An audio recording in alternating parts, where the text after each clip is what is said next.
Hello दोस्तों, मैं Amit Edward एक बार फिर से आप लोग को अपने चैनल में तहे दिल से शुक्रिया अदा करता हूं। जैसे कि आप लोग देख रहे हैं कंप्रेसर की मैं इसमें पूरी जानकारी आपको दूंगा।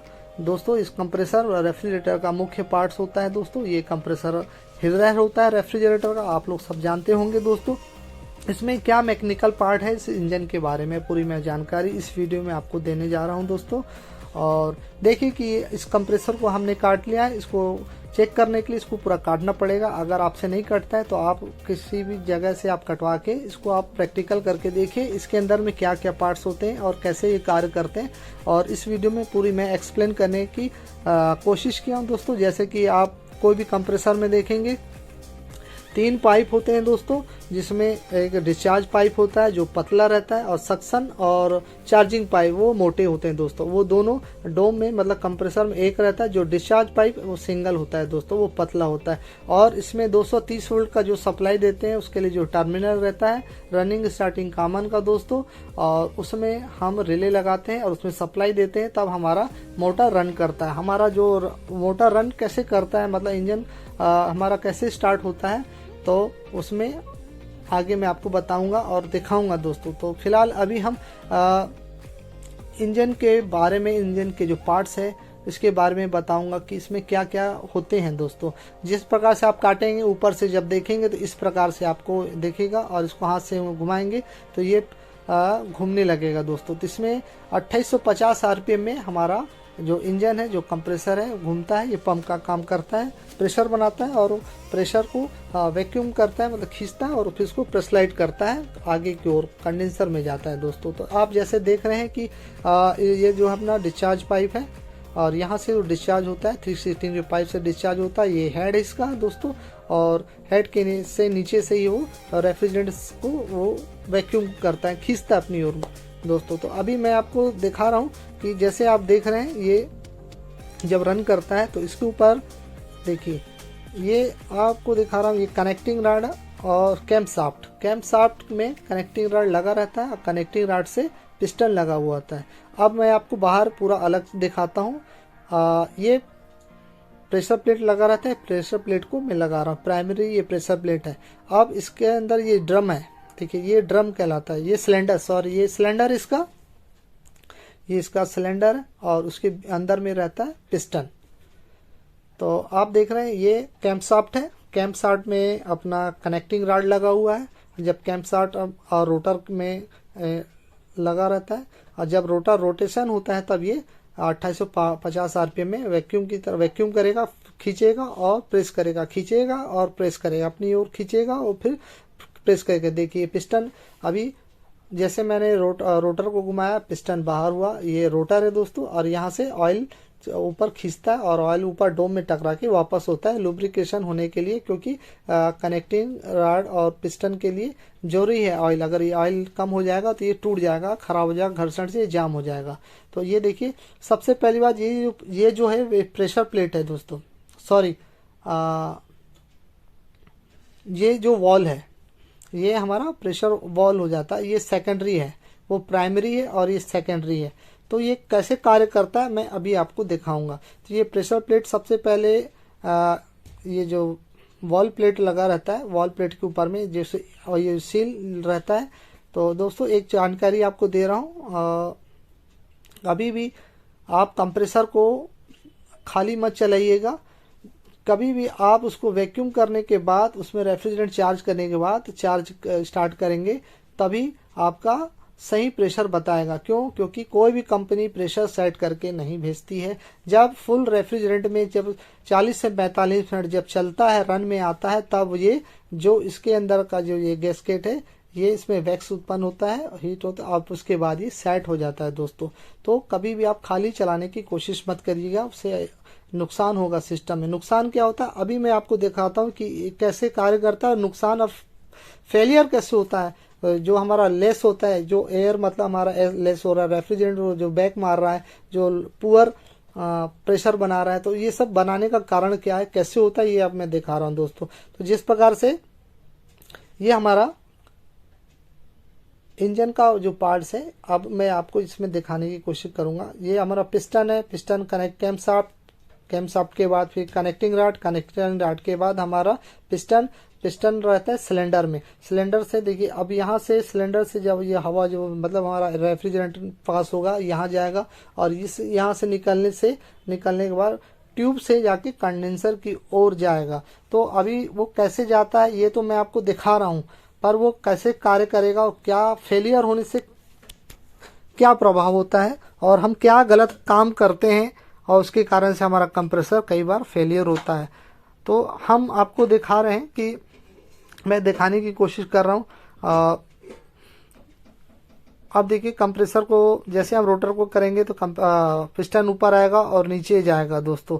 तो वो क्या करेगा, रेफ्रिजरेंट को वैक्यूम करेगा, वो खींचेगा और उसको फिर वो प्रेशर करेगा, फिर खींचेगा और प्रेशर करेगा। देखिए बहुत पतली सी ये वॉल प्लेट होता है दोस्तों, बहुत पतला रहता है, महीन होता है, और यहीं से रेफ्रिजरेंट को वो क्या करेगा, सक करेगा अपनी साइड, और मतलब खींचेगा, वैक्यूम करेगा और वहीं खींचेगा, और उसके बाद वहां से छोटे वाले ऊपर से वहां से वो क्या करेगा, प्रेशर बना के वो वापस सेकंड वॉल प्लेट में भेजेगा।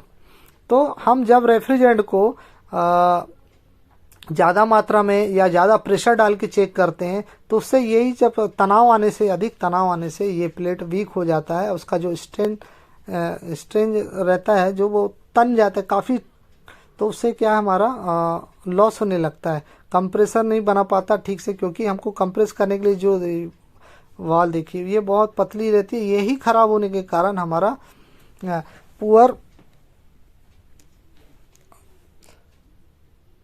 बहुत पुअर वो बताता है, क्या बताता है, कंप्रेस नहीं हो पाता, मतलब प्रेशर नहीं बना पाता, माफ करिएगा। और ये देखिए सेकंड वॉल प्लेट है, तो इस वॉल प्लेट में भी उसी प्रकार से पतली सी एक महीन पत्ती लगी होती है, जिससे यहाँ से ये देखिए ये डिस्चार्ज होगा, यहाँ से हमारा रेफ्रिजरेंट डिस्चार्ज होके सिलेंडर में जाएगा, सिलेंडर से होकर फिर ये वापस ट्यूबिंग होगा, जैसे कि इससे पहले मैं दिखाया था। और इसको इस प्रकार से लगा रहता है। आप लोग भी इस प्रकार से कंप्रेसर को काट करके आप देख सकते हैं कि ये कैसे खुलता है, कैसे कार्य करता है और क्या क्या चीज़ इसमें लगी रहती है। इसमें कोई ज़्यादा चीज़ नहीं, मैकेनिकल पार्ट्स। ये हमारा हेड है, इस हेड में अब हम जिस प्रकार से हेड लगा रहता है, ये हेड लगने के बाद हेड के द्वारा इस प्रकार से कार्य करता है। तो ये मैं लगा के आपको समझाने की कोशिश किया। इसमें 2 वॉल प्लेट रहता है, प्राइमरी एक सेकेंडरी, तो एक प्राइमरी से होकर सेकेंडरी से डिस्चार्ज होता है दोस्तों। तो इसी में प्रेशर बार बार जब जनरेट होता है वोल्टेज, जब इसमें फील्ड कॉइल में अपन 230 वोल्ट देते हैं तो ये 2850 आरपीएम में रनिंग करता है। रनिंग करने से ये पिस्टन 1 मिनट में 2850 बार ये अप डाउन करता है। इससे फिर प्रेशर बनता है और प्रेशर बनने के बाद आगे कंडेंसर की ओर, कंडेंसर से होकर ड्रायर फिल्टर, कैपिलरी से होकर फिर एवोपरेटर कॉइल से फिर वापस कंप्रेसर में आता है सक्शन पाइप के द्वारा।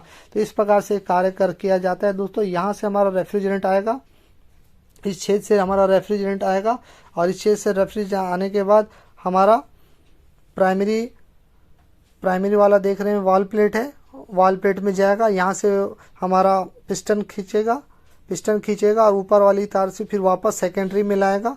देखिए यहाँ से निकल कर यहाँ से वो के आप खोल के देखेंगे, समझेंगे, वापस रेफ्रिजरेंट वर्क करेगा। इस प्रकार से वर्किंग करता है दोस्तों।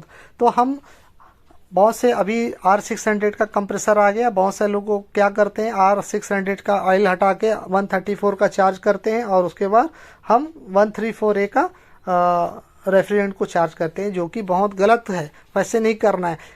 वाइंडिंग अपनी जगह पे है, फील्ड वाइंडिंग अलग जगह पर। कंप्रेसर में जो वॉल प्लेट लगा रहता है इसका बहुत बड़ा खेल है, क्योंकि उसका स्टैंडिंग प्रेशर और इसका स्टैंडिंग प्रेशर, इसका बैक प्रेशर, उसका बैक प्रेशर में अंतर है। इस कारण से दोनों रेफ्रिजरेंट का नेचर अलग है दोस्तों, और दोनों का केमिकल भी अलग होता है दोस्तों। तो आप लोग जानते होंगे हर रेफ्रिजरेंट का अपना अपना नेचर है। तो दोस्तों उसी प्रकार से हमको जिसका एप्लीकेशन का रेफ्रिजरेंट है, हमको उसी एप्लीकेशन में का रेफ्रिजरेंट को चार्ज करना चाहिए। कभी भी गलत दूसरा रेफ्रिजरेंट चार्ज मत करिए। अगर चार्ज करते हैं तो हमारा कंप्रेसर बहुत जल्द फेलियर होने का कारण वही होता है कि वह प्रेशर प्लेट खराब हो जाता है दोस्तों। वॉल प्लेट जो रहता है उसका खराब हो जाता है। इस प्रकार से वो प्रेशराइज करता है और 316 पाइप से वो डिस्चार्ज होता है दोस्तों। और दूसरी चीज़ मैं आपको बताना चाह रहा हूँ कि अपन एंटी मॉइस्चर का इस्तेमाल करते हैं, तो एंटी मॉइस्चर हमारे जितने भी सिस्टम को ख़राब कैसे करता है, सबसे पहले ऑयल का जो लुब्रिकेशन है उसको अलग कर देगा, और वो वैक्स उसका अलग हो जाने से फिर ये हमारे सिस्टम में जाएगा, और सिस्टम में जाने के बाद फिर हमारा हेड में जमा हो जाता है, और उसके बाद फिर हमारा वीक हो जाता है, और जितना रेफ्रिजरेंट है पतला हो जाएगा, और सॉरी ऑयल पतला होने से फिर वो हमारे सिस्टम में ऊपर चला जाता है, ऑयल प्रोटेक्ट कॉइल में जाके जम जाता है, और ऑयल इसका ख़त्म हो जाने ऊपर हो जाता है लेवल, तो फिर हीट होता है, और हमारा कनेक्टिंग रॉड पिस्टन आपस में जब घिसते हैं, तो ड्रम में जब खेलते हैं तो घिसने के कारण वो ख़राब होने लगते हैं दोस्तों। तो अभी मैं आपको दिखा रहा हूँ, अब जब से ऊपर की तरफ से आप पूरी देख रहे हैं इस प्रकार से दिखता है। अब मैं इसको यहाँ से निकालूंगा स्क्रू ड्राइवर की सहायता से। दोस्तों हम इसका एक नट को खोलेंगे, ऊपर का जो स्क्रू है, एक स्क्रू को खोलने से ये हमारा पूरा इंजन बाहर हो जाएगा। तो देखिए इसके बाद फिर मैं बताऊंगा और दिखाऊंगा कि इसमें फील्ड वाइंडिंग पॉइंट कहाँ रहता है, स्टेटर क्या है और ये कैसे अपना कार्य करता है, ये भी अभी मैं छोटी सी बात को दिखाऊंगा। इस प्रकार से खोलेंगे, आपस में थोड़ा सा ऊपर से खींचेंगे और स्क्रू ड्राइवर की सहायता से रनिंग स्टार्टिंग और कॉमन का जो कनेक्टर है उसको भी अपन हल्का सा प्रेस करेंगे, ये बाहर हो जाएगा। और ये बाहर होने के बाद फिर इसको एक हाथ से अपन खींच लेंगे, ये बाहर हो जाएगा दोस्तों। तो इंजन बहुत आसानी से इसका मोटर पूरी बाहर हो जाती है। तो देखिए इस प्रकार से मैं इसको खोल दिया हूँ, और खोलने के बाद आप देखिए बहुत आसानी से मैं इसको निकाल दिया, और इसको निकाल के फिर आपको मैं दिखा रहा हूँ कि ये कैसे अंदर ये बेस में रहता है। इसका 4 लेग रहता है, 4 लेग वो स्प्रिंग का रहता है दोस्तों, चारों स्प्रिंग में लगा रहता है और इसके ऊपर ये बैठा रहता है दोस्तों। इसका ऑयल काफ़ी ख़राब हो गया है, इस ऑयल को फेंक देंगे, इसलिए मेरे वीडियो में मैं जब गैस चार्ज करता हूँ तो ऑयल को निकाल देता हूँ दोस्तों। तो ऑयल ख़राब हो गया और ये कंप्रेसर भी वीक है, तो इस कारण से हम इसको चेंज नहीं करेंगे। तो ये मेरा दिखाने का मकसद है और बताने का मकसद है कि हमारे कंप्रेसर में क्या क्या पार्ट्स होते हैं, हमको क्या करना है और क्या नहीं करना है। मैं पूरी कोशिश किया हूँ, और दोस्तों भले छोटा सा जानकारी है पर मुख्य है और बहुत यूज़फुल जानकारी है दोस्तों। ये हमको जानकारी होना चाहिए कि हम कार्य करते हैं तो हमारे सिस्टम, हमारे कंप्रेसर में क्या क्या होता है और कैसे कैसे वो कार्य करता है। पंपिंग हमारा फेलियर क्यों होता है, इसका कारण भी मैं बताया हूँ दोस्तों। और इस प्रकार से आप पूरे वीडियो को वॉच करिए, देखिए इसको मैंने पूरा अलग कर दिया है। अलग करने के बाद जब देखा है ये स्टार्टिंग और रनिंग 2 कॉइल होते हैं दोस्तों, इसके कॉपर की रहती है और आजकल एल्युमिनियम के आ रहा है। तो ये वाइंडिंग होता है दोस्तों, रनिंग स्टार्टिंग का रहता है और बीच में रोटर रहता है और बीच में दिख रहा है वही पंप है, वही जब रनिंग करता है तो ऑयल ऊपर आता है दोस्तों। तो इस प्रकार से मैं दिखा रहा हूँ, ये हेड है इसका, सामने से भी 4 स्क्रू में टाइट होता है, जैसे कि अभी आप लोगों को दिखाया है एक दूसरे कंप्रेसर के हेड में, और इसका टर्मिनल है दोस्तों। और ये बीच में रनिंग स्टार्टिंग के बीच में इंसुलेशन लगा रहता है, और उसको ये रनिंग स्टार्टिंग कॉमन का कनेक्टर है, और ये देखिए इसके बीच में सेपरेटर लगा हुआ है, मतलब इंसुलेशन लगा। ये एंटी मॉइस्चर ये सब चीज़ को गला देता है, ये चीज़ को खराब करता है, इसलिए शॉर्ट होता है। कोई भी केमिकल का इस्तेमाल मत कीजिए। कंप्रेसर पूरा इंजन है दोस्तों, इस इंजन को पूरा हम दिखा दिए, खोल के भी दिखा दिए। और जब हम 220 वोल्ट का सप्लाई हम अपन इसमें देंगे तो ये मैग्नेटिक फील्ड उत्पन्न करेगा और ये रन करेगा, और रन करने से फिर ये कंप्रेसर हमारा कंप्रेस बनाएगा दोस्तों, कंप्रेस करेगा।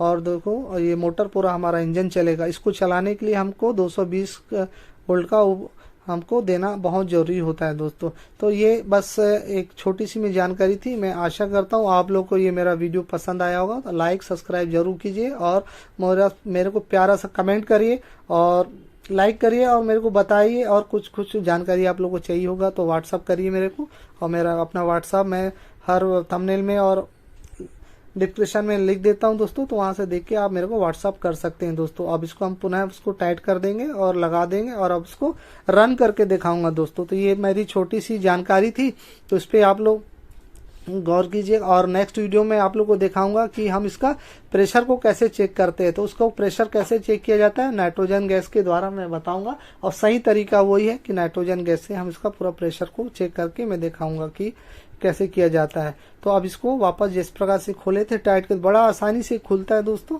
और बड़ी जगहों में इसका रिपेयर भी होता है। हम लोग रिपेयर नहीं करते हैं क्योंकि हमारे पास वो सब सुविधा नहीं है दोस्तों। तो ये बस वीडियो बस यहीं तक का है, और मैं आशा करता हूँ आप लोग को समझ में आ गया होगा। और ज़्यादा से ज़्यादा मेरे वीडियो को शेयर कीजिए, देखिए, समझिए और वेट करके रेफ्रिजरेंट चार्ज कीजिए। देखिए रन कर रहा है, सप्लाई दीजिए और सप्लाई हमने दिया और स्टार्ट हो गया, अच्छे से कार्य कर रहा है। और ये फ्लैश देखिए यहाँ से डिस्चार्ज हो रहा है। ठीक है दोस्तों, द डिस्चार्ज, ये पाइप को हम यहाँ से जब काट रहे थे तो कट गया था, इस कारण से इस पाइप को हम अलग कर दिए हैं। तो ये पाइप वहाँ से एक्चुअली डिस्चार्ज होता है। तो यही बस जानकारी है। अब हम थोड़ी देर के बाद इस वीडियो को यहीं समाप्त करने जा रहे हैं और नेक्स्ट वीडियो में बहुत जल्द आप लोगों के बीच में मैं कंप्रेसर कैसे चेक किया जाता है उसको मैं नाइट्रोजन के द्वारा आपको बताने की कोशिश करूंगा।